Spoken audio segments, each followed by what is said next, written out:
Welcome back to my channel. I'm Jhonna, and this is Jhonna Unfiltered.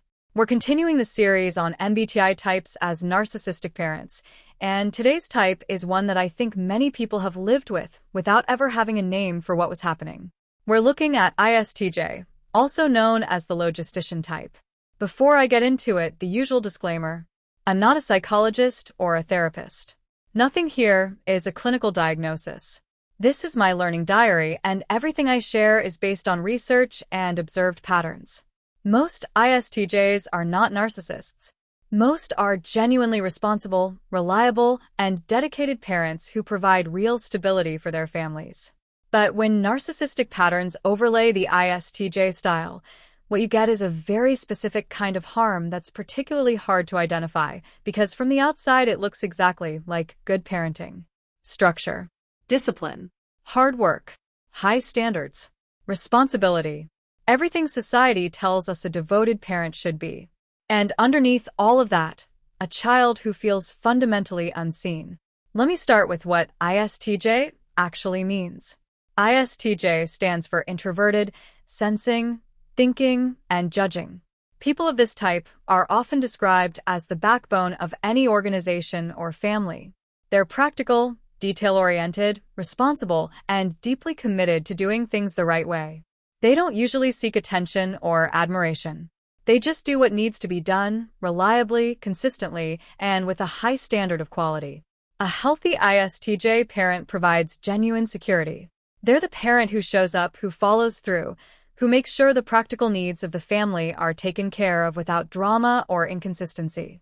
They set clear expectations and maintain them. And children in those homes often feel genuinely safe. But when narcissistic patterns enter the picture, that reliability becomes rigidity. The structure becomes a cage. The high standards become an impossible measuring stick. And the emotional life of the child gets treated as irrelevant at best and an obstacle at worst. Let me explain the core pattern. The ISTJ narcissistic parent's identity is built entirely around being the most responsible, the most correct, the most disciplined person in the room. And because they genuinely believe their way is the right way, not just one way, but the only correct way, any deviation from that feels like a personal attack. When the child makes a different choice, expresses a different value, or simply doesn't perform to the standard the parent set, it doesn't register as the child being human. It registers as the child being wrong. And the parent's response to wrongness is correction, not compassion. This parent tends to operate on what I'd call a ledger system. They provided food, shelter, education, structure. In their mind, that equals love. And because they provided those things, they believe the child owes them obedience, performance, and gratitude. The transaction is real in their mind. And when the child doesn't fulfill their end of the arrangement, the parent genuinely feels betrayed, even if they never communicated the terms clearly. Let me talk about the mother and father versions separately. The ISTJ narcissistic mother runs the household like a system. She has rules for everything: how things are organized, how behavior is expected to look, what outcomes are acceptable. And she enforces those rules consistently, which is actually the most confusing part, because consistency is usually associated with good parenting. But consistency in the service of rigidity rather than love creates a home where the child knows exactly what the rules are and has no idea if they're actually loved. The rules are clear. The warmth is not. She's also very focused on how the family appears to others. The child is expected to behave in ways that reflect the mother's standards publicly. And when the child struggles or fails in a visible way, the mother's response is often less about the child's well-being and more about what this reflects on the family's image. She might say something like, "What will people think?" or "You embarrass this family." And the child learns that their value is tied directly to their public performance. When the child comes to her with something emotional, the response is typically dismissal. "Stop crying" is a phrase that carries a lot of weight in this kind of home. Or, "That's not a big deal." Or, "You're being too sensitive." She doesn't do this to be cruel. She genuinely doesn't know what to do with emotions. In her worldview, feelings are not productive. They're a distraction from doing what needs to be done. But for a child who needs to feel understood, not just provided for, that consistent dismissal leaves a specific kind of emptiness that's very hard to name. She criticizes consistently and praises rarely. Not because she doesn't care about the child's progress, but because in her framework, doing something correctly is the minimum expectation, not an achievement. So, it doesn't get celebrated. What gets attention is what went wrong, what could be better, what doesn't yet meet the standard.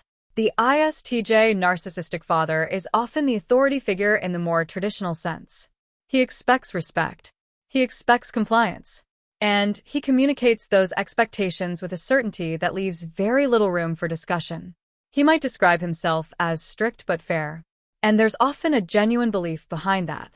He thinks he's being fair because he applies the rules consistently. What he misses is that fairness in the absence of warmth doesn't produce children who feel safe. It produces children who feel monitored. He tends to express disappointment through silence and withdrawal rather than obvious anger. When the child fails to meet his expectations, the father doesn't always yell. He just becomes colder, more distant. The emotional temperature in the room drops, and the child feels it completely, even without a word being said. That silence communicates something clearly. You've let me down. And the child, who loves this parent and wants their approval, works very hard to earn their way back to neutral. He's also often very focused on the child's future in terms of practical outcomes. Career, financial stability, reputation. These are the things he values, and so these are the things he measures the child against.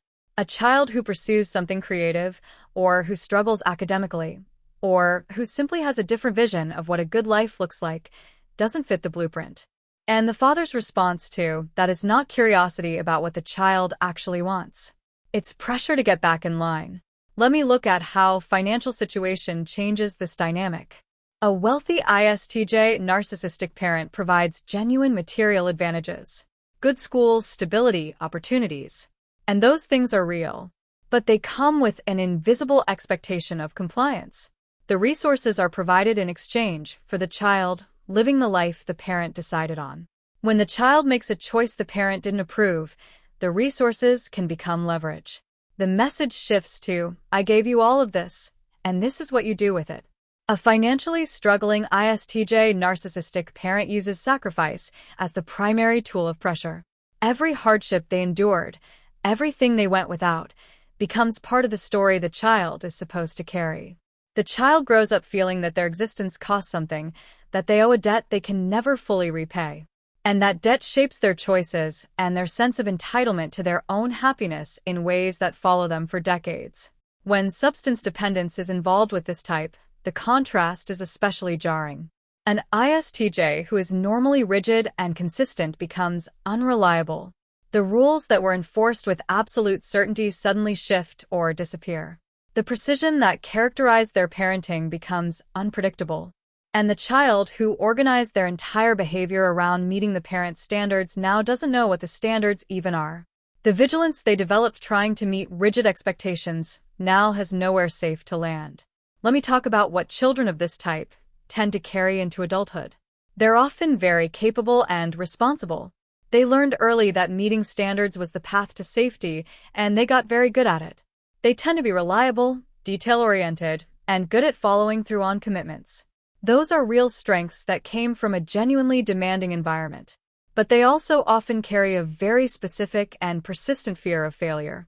Not just a preference for doing things well, but an anxiety about what failure means, about what it says about them, about whether it makes them less deserving of love, approval, or belonging. That fear was installed early and quietly, in thousands of small moments where the message was clear. You are acceptable when you perform correctly. You are a problem when you don't.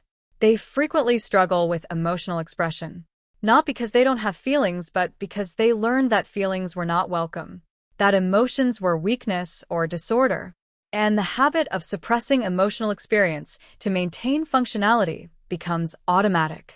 In adult relationships, this can create a significant gap between what they feel and what they're able to communicate. Many children of ISTJ narcissistic parents also struggle with what I describe as authority anxiety. A manager who is critical, a teacher who has high expectations, a partner who sets firm limits. Any figure that carries authority can trigger a response that doesn't quite fit the current situation. It's the old response, the one that was appropriate for a childhood where authority was linked to conditional love. But it shows up in adult contexts where the stakes are different. Before I close, I want to say something directly. If you grew up in a home where structure was strict and warmth was rare, and where you knew exactly what the rules were but weren't sure if you were actually loved, your experience was real. The provision was real. And the emotional absence was also real. Both of those things happened. And you're allowed to acknowledge the harm without dismissing the genuine effort.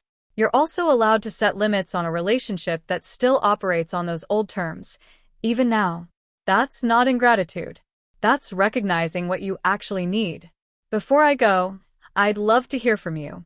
Did you grow up in a home where discipline was very strong but emotional connection was minimal? And how did that shape the relationship you have with your own emotions as an adult? Drop it in the comments if you'd like to share. Your experience might be exactly what someone else needs to hear to finally put words to something they've been carrying. Thanks for watching. If this video resonated with you, please consider hitting the subscribe button. I want to be upfront and share that I use this text-to-speech voice to tell my stories because as a full-time ESL teacher, I have to be very careful with my vocal cords. Managing vocal nodules means I have to save my voice for my students, but I didn't want that to stop me from sharing these unfiltered thoughts with you. I'm Jhonna, and I'm currently working toward my goal of 1,000 subscribers so I can finally monetize this channel and turn this passion into a sustainable part of my future. This is my diary of solo living here in the Philippines, and your support, whether through a comment or a sub, helps me keep this channel growing. If you would like to help out even more, you can check out the buy a treat for my pets link in the description. My dogs definitely appreciate the love. Make sure you are subscribed so you do not miss the next update. Thank you for being such an important part of this journey. I'm Jhonna, and I will see you in the next one.